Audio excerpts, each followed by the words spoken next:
बिस्मिल्लाहिर्रहमानिर्रहीम। अस्सलाम वालेकुम जनाब, की हाल है? ठीक हो? सेहत भी ठीक है? उम्मीद करदा कि मेरे सारे वीर भरा ठीक होवणगे। अल्लाह ताला तुहानू हमेशा सलामत रखे। मैं तुहाडा अपना पंजाबी शायर नासिर नुमान ते तुसी वेख रहे हो YouTube channel Nasir Numan poetry. जनाब, एक दौड़ा हुसैन पाक दी शान उत्ते कि जिन्ने मुरसल आए इस दुनिया ते, जिन्ने मुरसल आए इस दुनिया ते शब्बीर दी वखरी शान है। कोई कारी भी नहीं पढ़ सकता जिमें पढ़िया हुसैन कुरआन है। कोई एक दो नहीं कुर्बान किते किता सैयद घर कुर्बान है। नौमान हुसैन ने दीन पिछे दे दिते शेर जवान है। एक दरस साहब दा लिखिया किता वो लिख दिन के तालक बनता वेंदे हन, निभावन कान घर लगदन। सने जर माल जागीरां भरम सुख खास कर लगदन। वफा कोई लफ्ज मोमल नहीं, एदे हन लाग बहु मांगे।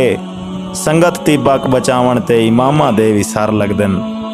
जनाब, उस तो बाद एक दो गल्लां अपने बारे शेयर करन लग्या। मोहतरम, अल्लाह पाक दा मेरे ते कोई खास ही करम है कि मैं पूरी बिरादरी दे विच वैद बंदा मैं कि जेड़ा शायरी लिखदा। और अल्लाह पाक ने मैनू ये हिम्मत दिती है कि जेड़ी शायरी नाल दिलचस्पी रखना और इसनू समझण दी कोशिश करना। इहदे विच बड़े बड़े वड्डे सबक होंदे न। और कोई लोग मैनू ऐसे आदन व्हाट्सएप ते जेड़े दोस्त ऐड हैं पे, वो आदन कि नुमान भाई यार तू आवाम दी पसंद क्यों नहीं लिखदा है। दरस साहब दा एक शेर है ना कि मैं नबज़ां दरद जमाने दी मेरे नाल जमाना टुरदा है। शायर दा काम है, शायर एक जेड़ा ना जमाने दी तीसरी अख है। इस दा हक बनदा कि यार अदब लिखे, सबक लिखे जिंदे विच आवाम नू कुछ ना कुछ हासिल होवे। और मेरी कोशिश शुरुआत तो लैते हाली तक यही आई है कि यार नुमान भाई अपने आप नू आंदा होना कि थोड़ा लिख यार, काम दा लिख, मरण तो बाद कोई चंगे लफ्ज़ां नाल याद करे।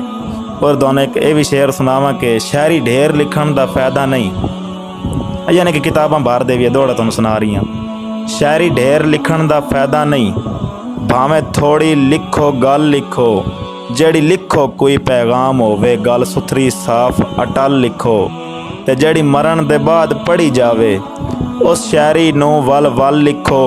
नौमान अदब दा अदब लिखो, भावें अज लिखो भावें कल लिखो। इहदे विच मैं दस्सण दी कोशिश की कि मैं अगर किताब भरन दे चक्करां चाहां कि यार मैं किताब अपनी जेड़ा ना मुकम्मल करा, मेरा नाम बन जासी, या मैं आवाम दे माहौल दी शायरी लिख के जेड़ा ना टिकटॉक ते यूट्यूब ते स्नैक ते चढ़ाई आवां, सोशल मीडिया ते मशहूर हो जावां।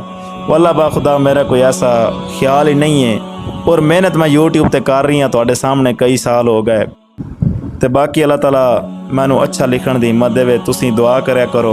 बाकी शायरां अगे गुजारिश है कि यार तुसीं अदब लिखो। जेड़े सुनने वाली आवाम है उन्हां अगे इहो गुजारिश है कि यार अच्छी शायरी सुनिया करो। इहो गुजारिश है। उम्मीद करदा कि तुहानू अज दी वीडियो पसंद आई होसे और दोस्तां नाल शेयर करिया है जेड़ी मैं गल कीती है। और अल्लाह पाक सानू अदब लिखण दी तौफीक देवे और आवाम नू समझण दी तौफीक देवे। आमीन सुम्मा आमीन।